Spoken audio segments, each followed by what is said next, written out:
Do you want to know the secret to painting watercolor pieces like these?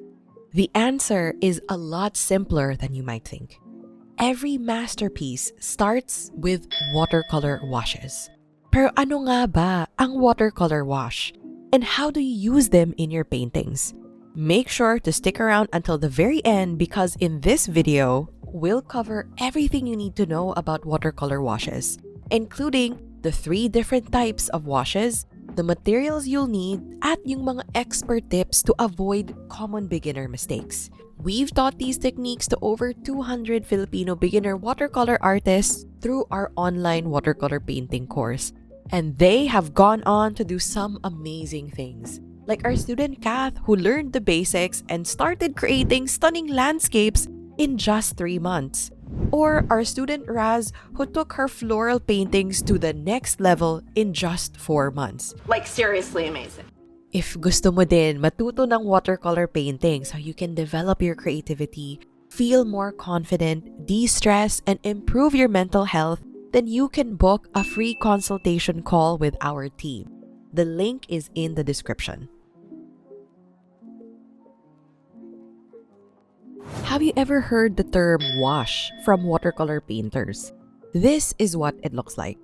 Basically, a watercolor wash is a layer of paint mixed with water.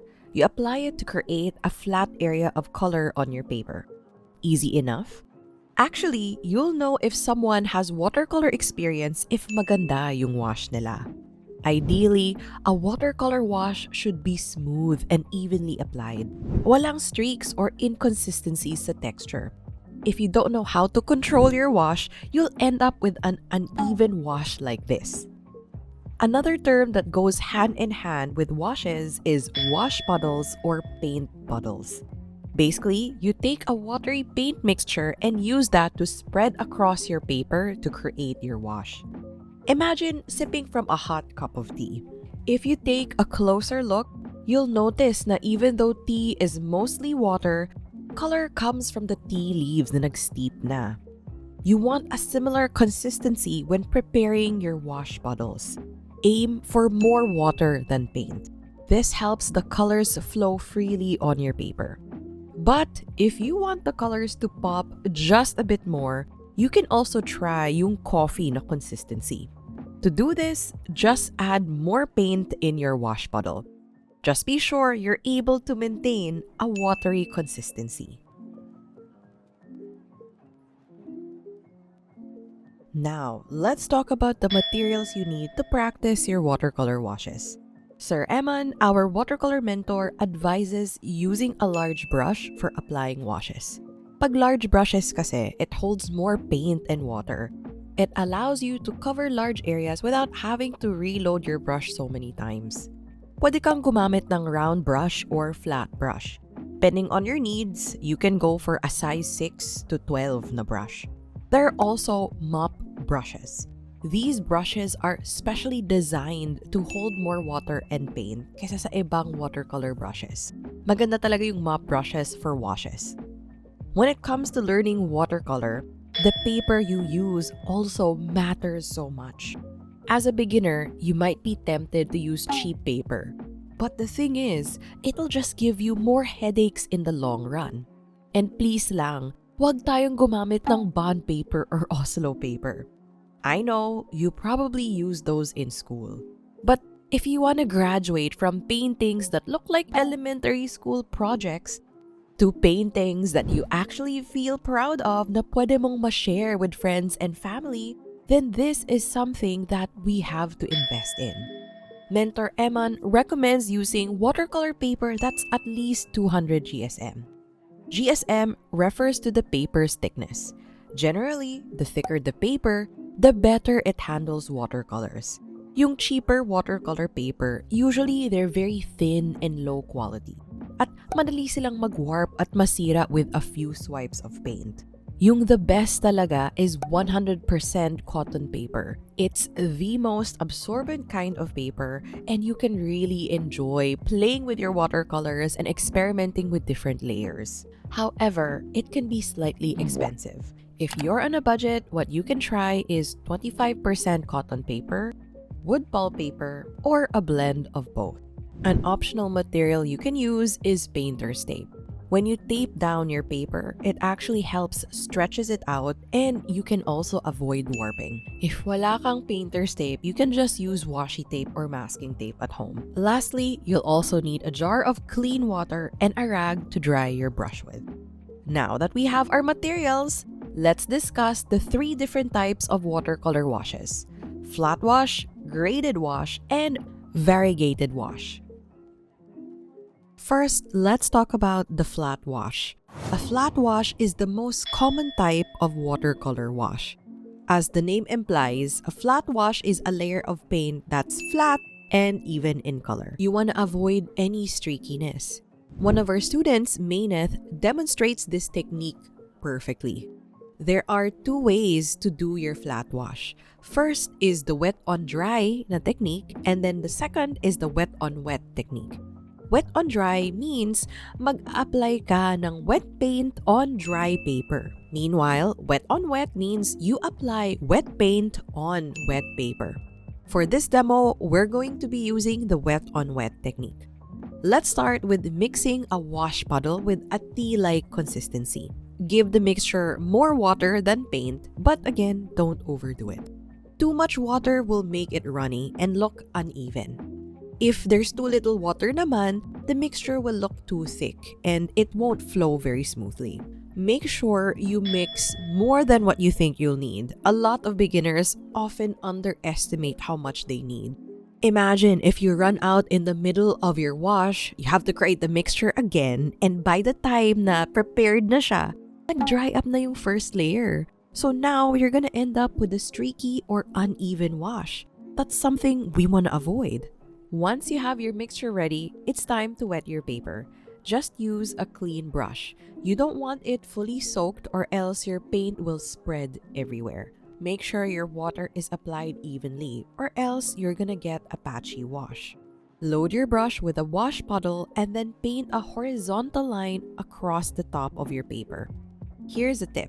You can tilt your paper slightly downward to let the excess paint drip to the edge of your wash. We're going to use the bead of paint to create the rest of your wash.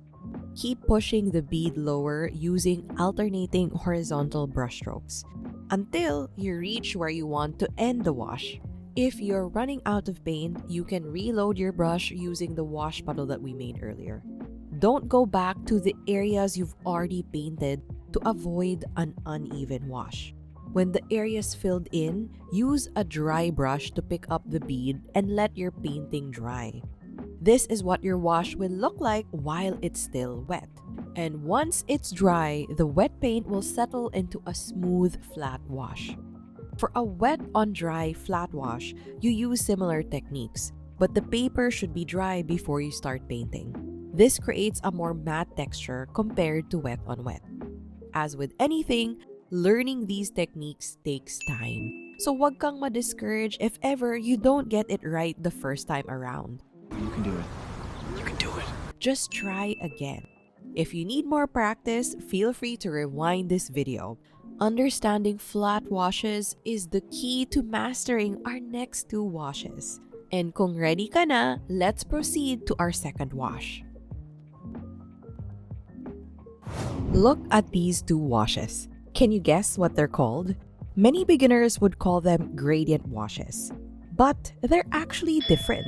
The wash on the right is called a graded or gradient wash, while the wash on the left is a variegated wash. We're going to explore variegated washes in more detail in a little bit, but for now, let's focus muna on the graded wash. Have you heard the term value in art? It refers to the lightness or darkness of a color. A graded wash transitions from dark values to light or vice versa. Maganda to for painting cloudy skies or bodies of water, like when you transition from the deepest and darkest part of the ocean to the lightest and shallow shore. So, how do we make our own graded wash? Similar to our flat wash, kailangan natin ng wash puddle. However, we're aiming for a darker, more coffee-like consistency this time. When we start our wash, we want the colors at the top to be opaque. because we'll slowly be diluting as we go further down the wash. Now that our wash puddle is ready, let's prepare our paper. Just like before, let's dampen our paper with a clean, wet brush. To start our wash, pick up a generous amount of the wash puddle in your brush. Start by painting a horizontal line across the top of your paper. Then, itilt natin ulit so a bead of excess paint forms at the edge of your line. For the next stroke, please use a clean brush. Dip it in water and tap it on a cloth so it's not soaking wet. Pag masyadong mabasa, it'll cause the paint that's already on your paper to bleed. Gamit yung brush, let's drag the paint bead down with alternating horizontal strokes. In case you don't have an extra brush, dip your current brush in water, then tap it on a cloth to remove excess moisture. This is where flat wash differs from graded wash. As we continue to pull it downwards, we're slowly diluting our paint bead. The smaller it is, the less paint and more water is applied. At the end of the wash, you can rinse your brush, tap it on a cloth, and swipe it across the bottom of the wash to fade it out. The result is a smooth gradient na may opaque na starting point, semi-transparent na midpoint, at mas transparent na endpoint. This is what the wash will look like freshly painted. And this is how it'll look like once it's dry. It might take a few tries to get it right, but once you know how to do it, you'll be able to create stunning gradients in your own artworks. Now, let's prepare for our final wash. Remember our earlier example? Ito yung iniisip ng mga beginners kapag naririnig nila yung word na gradient. But it's actually called a variegated wash. As you can see, the colors change or variegate from the start to the end of the wash. That's why, ganon yung name. A variegated wash is a transition between 2, 3, or more colors. But for beginners, it's best to keep it simple. And let's just practice with 2 colors muna. You can use a variegated wash to depict sunsets or the color shifts in flower petals. Here, you can see our watercolor mentor, Sir Eman, use variegated washes to create a sunset and its reflection on the water. You can make a variegated wash using wet-on-wet or wet-on-dry techniques. It's easier to do this using wet-on-wet technique because a damp surface helps colors flow easily and it helps make the blending process easier. Let's learn how to do that. First, prepare 2 wash puddles with a coffee-like consistency. You can use any colors you want. For our demos, we're gonna be using red and blue para it's easy for you to see the transition. Choose the color you'd like to start your wash with and pick up a generous amount using your paintbrush. Let's start our variegated wash, same as how we started our previous washes.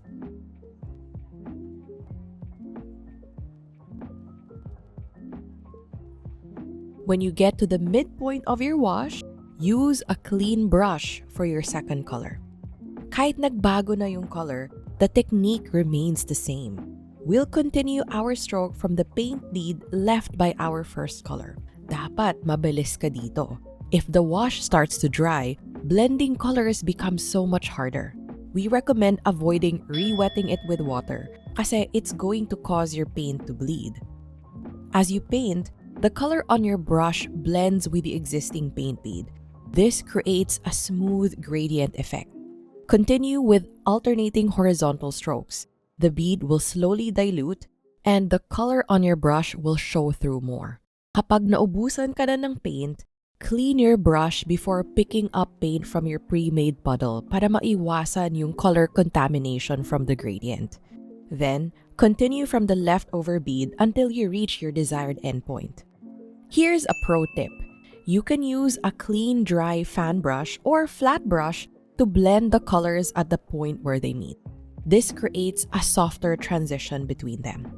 And there you have it, yung 3 fundamental washes every watercolor artist needs to know.